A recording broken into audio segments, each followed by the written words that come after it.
લુણાવાડા વિસ્તારમાં ચાલતી ગેરકાયદેસર લીજો પર કોંગ્રેસની રેડ. કોંગ્રેસના જિલ્લા પ્રમુખ સહિતના કાર્યકરો દ્વારા નદી વિસ્તારમાં ચાલતી લીઝ ઉપર રેડ કરી છેલ્લા કેટલાય વર્ષોથી કોની રહેમ નજર હેઠળ આવી ગેરકાયદેસર લીજો ચલાવવામાં આવી રહી છે તેવું કોંગ્રેસના કાર્યકરોનું કહેવું.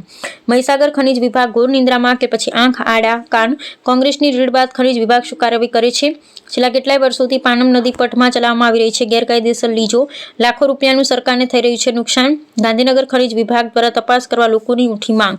કોંગ્રેસ દ્વારા રેડ કરી ચલાવવામાં આવી રહેલ કાળો કારોબારને બહાર લાવવા કાર્યકરોએ સોશિયલ મીડિયામાં લાઈવ કર્યું. સોશિયલ મીડિયામાં લાઈવ કરી માફિયાઓ પર કાર્યવાહીની કરી છે માંગ. મહીસાગર જિલ્લામાં સૌથી મોટા મોટી લીજ હોય તો કાકચિયા છે. આ ત્રિવેણી સંગમમાં ગવર્મેન્ટે શું મંદિરની અંદરની મંજૂરી આપી છે કે નદીના કિનારાની મંજૂરી આપી છે? ઠીક છે, ખેતરો સર્વે નંબર હોય તો કદાચ રેતી ભરી શકાય, પણ આ તો અહીંથી 200-300 મીટર ઊંડાઈથી ખેતી લાવે છે. તો શું આનો કોઈ જોવાવાળો નથી? અને કેટલો મહિનાનો કેટલો સ્ટોક થાય છે અને કઈ રીતના અને કઈ ફોજ દ્વારા કઈ રીતના રેતી આપવામાં આવે છે અમારે જરા જાણવું છે. તો આ જરા આપને જણાવું છું. ત્યાં જોતાં મને એમ લાગે છે ખરેખર 2 નંબર ચાલે. આજે મહીસાગર જિલ્લા કોંગ્રેસ પરિવાર દ્વારા કાકેચમ મુકામે ત્રિવેણી સંગમની મુલાકાત લેતા દરમિયાન ભૂમાફિયાવાળા જે મહીસાગર નદીની અંદર બોટ દ્વારા જે રેતી કાઢવામાં આવે છે તદ્દન ગેરકાયદેસર છે. અને ભૂમાફિયાઓને લીજની પરવાનગી છે કે નથી એ અમને ખુદને ખબર નથી. બીજું કે જે બોટ દ્વારા અત્યારે હાલ ટ્રેક્ટર બી ભરાઈ રહ્યું છે એ પણ આપણે વિડીયોના માધ્યમથી દેખાઈ રહ્યા છીએ, બરાબર. અને જે ટ્રેક્ટર ભરવા છે એનું કેટલા ટનની પરવાનગી છે, કેટલું એનું બજેટ નક્કી કરવામાં આવે છે એ પણ અમને જાણવા મળ્યું નથી. આ ભૂમાફિયાઓ ગેરકાયદેસર રીતે કાઢી અને નદીનું એક તળેટી ઊંડું કરવાનું જોખમ કરી રહ્યા છે. મારું નામ કાટ રાજેશભાઈ ચતુરભાઈ, કોઠંબા તાલુકા કોંગ્રેસ સમિતિ પ્રમુખ. મસ્તી. ખરેખર મહીસાગર જિલ્લા કલેક્ટરશ્રીને નમ્ર વિનંતી કે આવી બધી બાબતની અંદર ખાસ ધ્યાન આપે ને કાળજીપૂર્વક કામ કરે.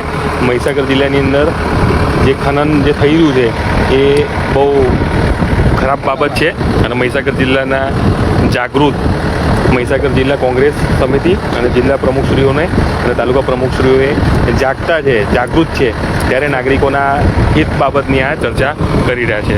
નમ્ર વિનંતી છે અને પ્રજાલક્ષી કાર્યોની અંદર હર હંમેશ કોંગ્રેસ આગળ જ રહ્યું છે અને આવા ભૂમાફિયાઓને ક્યારે પણ કોંગ્રેસ માફ કરશે નહીં.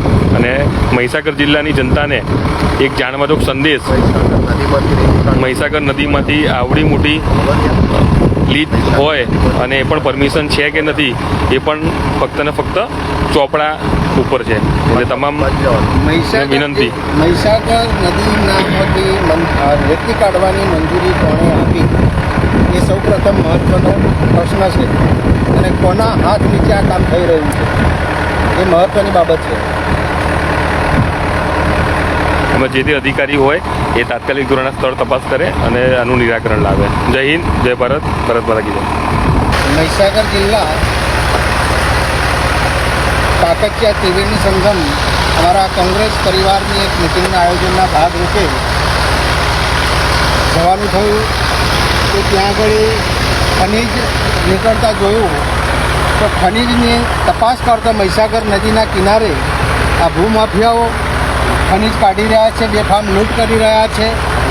સમગ્ર મહીસાગર જિલ્લાની અંદર લીઝની કોઈ મંજૂરી છે નહીં મહીસાગર જિલ્લામાં, મહીસાગર નદીમાં. અને આજે આ રેતીનું ખનીજનું હનન થઈ રહ્યું છે એ આપ નરી આંખે જોઈ શકો છો. તો કિનારાથી મિનિમમ 100 મીટર દૂર અને ઊંડા પાણીમાંથી બંને બાજુ, ડાબી અને જમણી સાઈડ બંને બાજુ આ ખનીજનું હનન થઈ રહ્યું છે. તો કોની ઓજે આ થઈ રહ્યું છે? શું આ અધિકારીઓને આની ખબર નથી હોતી? એ અમારે આ કોંગ્રેસના કાર્યકર તરીકે અને હોદ્દેદાર તરીકે હું મહીસાગર ખનીજ કરતા, ચોરી કરતા, ખનીજ હનન કરતા અને અધિકારીઓને હું પૂછવા માગું છું કે આ ખરેખર મંજૂરીવાળું છે કે તમારા ઓઠા હેઠળ થઈ રહ્યું છે એ પ્રજા જોવા માગે છે.